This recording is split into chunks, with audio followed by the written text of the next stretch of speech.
them grow and design technology, governance, and cybersecurity frameworks. The team makes sure to enable and accelerate secure digital transformations for all of their clients to make sure they get the best of the best. And I am so excited because my dear friend April Sather, who is the founder and CEO of Illuminar Consulting, is in the studio with us to talk about her firm. April, welcome to Critical Mass Radio Show and Podcast. Thank you, Rick, for that great introduction. You know, what's really been exciting to me over the last few years is to see this convergence between digital transformation and cybersecurity.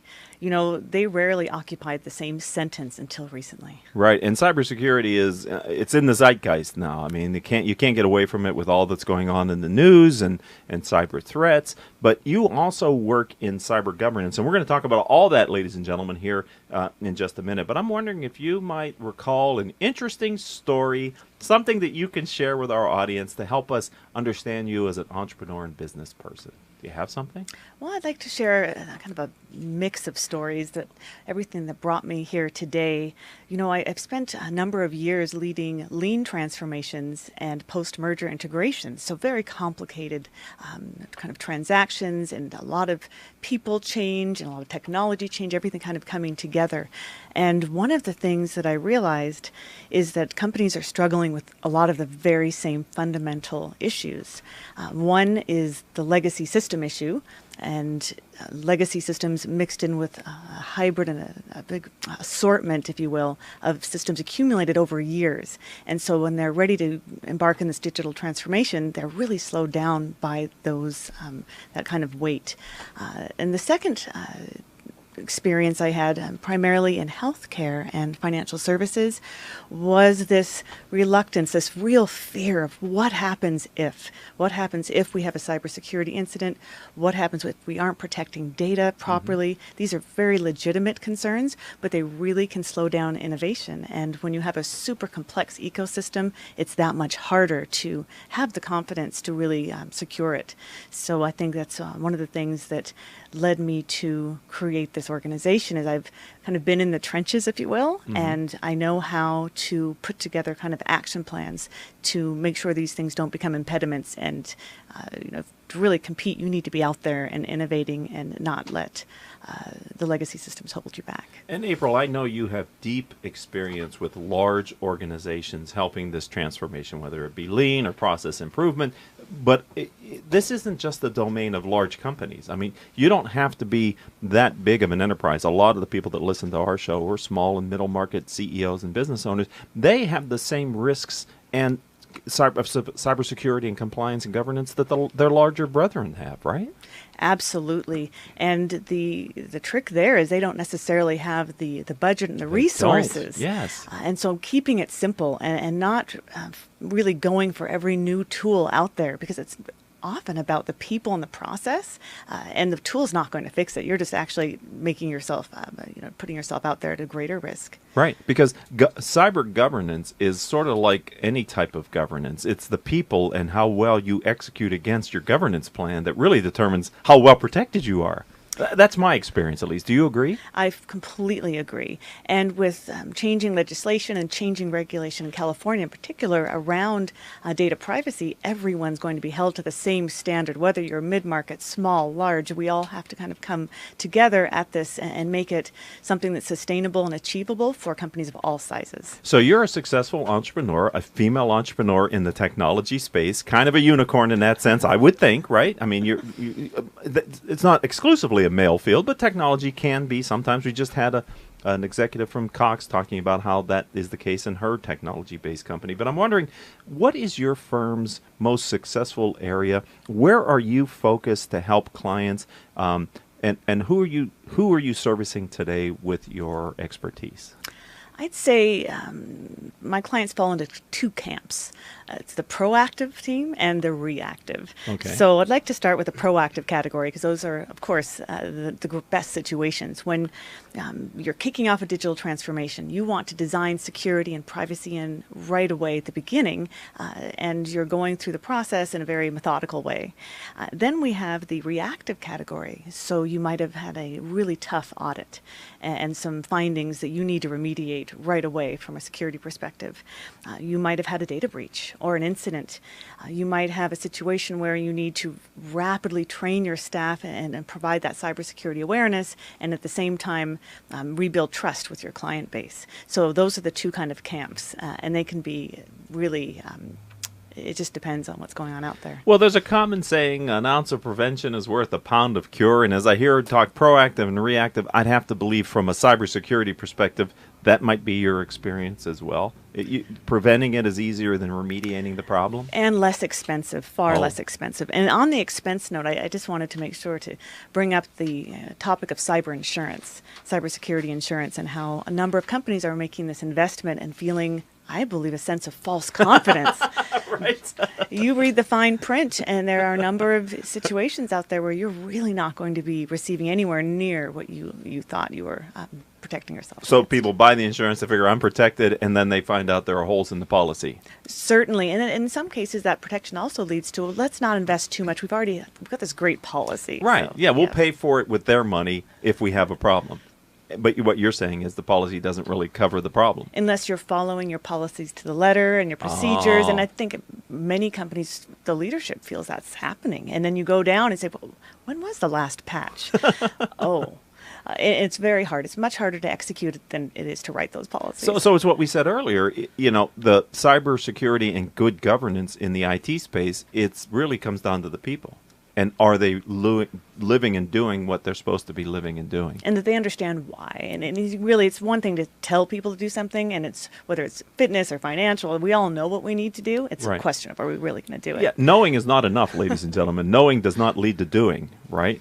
All right. And that's why you started your firm. Yes, to help. So I wonder if you could tell us about what makes your firm, Illuminar Consulting, unique. Why do prospects and clients choose to do business with you, April?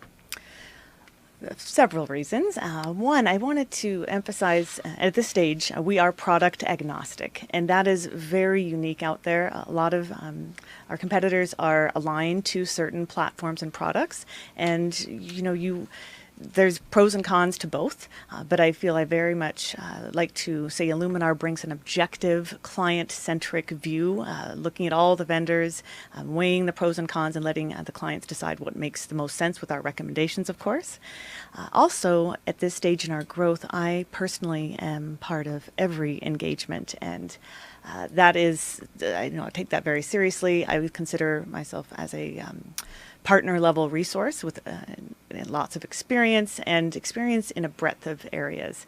I have worked in 8 organizations. I've started 2 companies. And I've lived in 20 cities in 4 countries. So I really bring quite a bit of experience. And the more I'm out there, the more I'm seeing people are really struggling with the same things. Okay.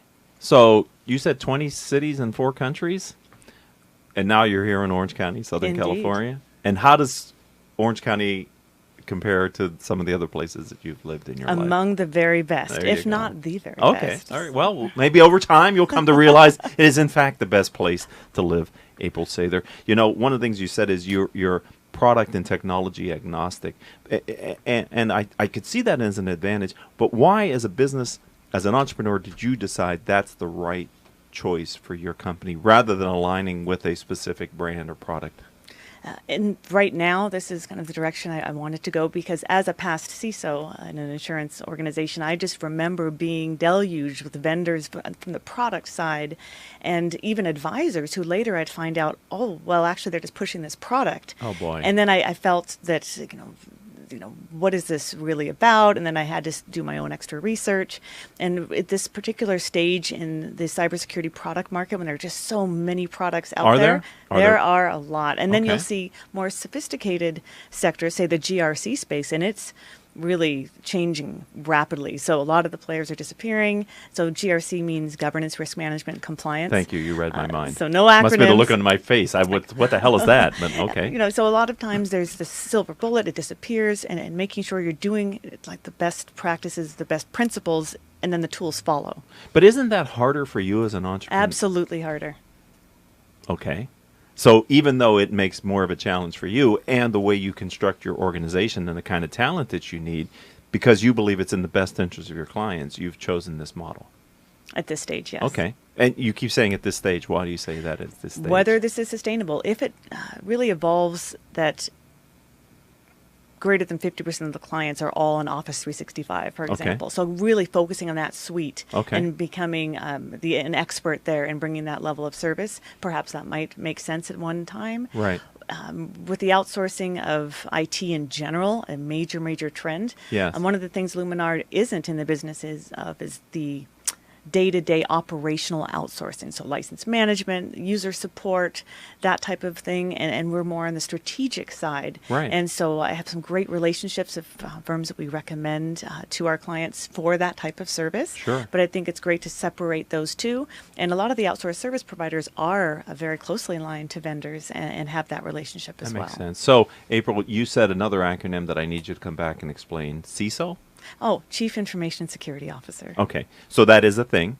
It is a thing. It's a thing that mid-market organizations rarely have. Yeah, that's why, yeah. And sometimes you'll find it married with other titles. So you can be the vice president of technology and the CISO, or you can be in the risk management group and service CISO. Okay. I'm seeing some very original places for that role. But at the end of the day, interim and fractional CISOs, another service of Illuminar Consulting, is an option. So if you want that level of leadership, but you don't want to bring that on full time, there are people, myself included, who are able to fill that role. Right, because, and again, coming back to security, it's the type of thing you don't think about unless somebody you know gets hit or you get hit. And then to our earlier point about the reactive and the proactive, that's not the ideal time to be dealing with these breaches that you have or the holes that you had in your organization technically that you didn't know. Absolutely. And so being able to bring that service in on a fractional basis is really an economical way for companies that the type that listen to this radio show to consider. So this isn't a concept that's only for the big banks and insurance companies. This is now available, thanks to entrepreneurs like you, to small and mid-market companies, right?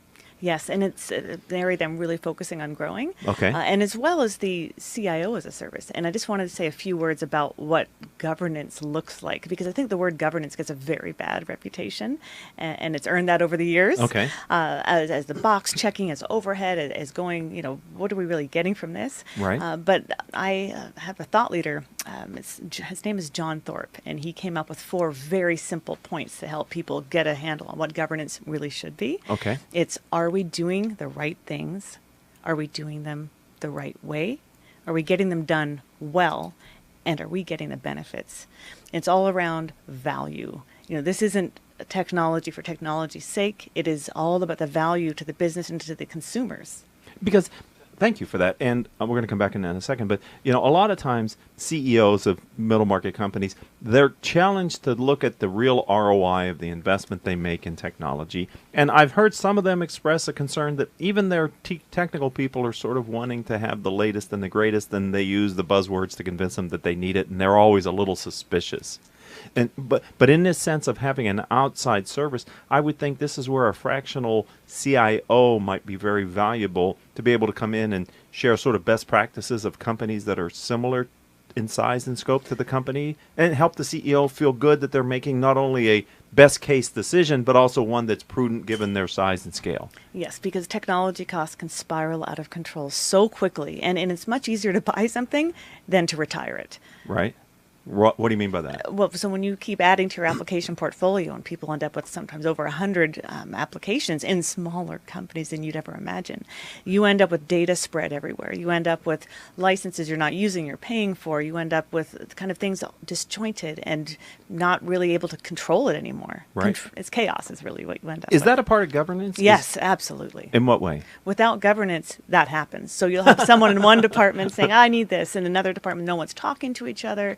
And you might double buy, or you might be buying things that are completely not going to integrate with one another. And the integration is a very expensive piece of technology right now, is getting everything to talk to each other. Right. And again, with you being agnostic, that's one of the challenges and the opportunities of working with someone like you and your company. You have the ability to sort of understand how to maybe bring these disparate systems together and what the latest technology is to kind of bridge the gaps that they have inherently in their systems, right? And to bring people along for the change, because it's really people use the systems and people are attached to their systems, and finding out what can we all agree on there's a lot of kind of facilitation and consensus building that goes on across lines of business, far out beyond the IT department itself. It's around the business, and the business is trying to drive transformation for a reason. And sometimes one line of business and another, they're trying to do the opposite thing. And for no fault of their own, it's just getting everyone to talk to each other and to agree on a plan. Boy,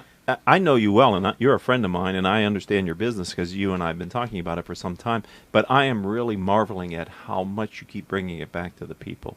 You really made the impression on me today here on the radio show that the systems are one thing, but it's the people that is equally or more important in how governance and security really roll out for companies of all sizes. Absolutely.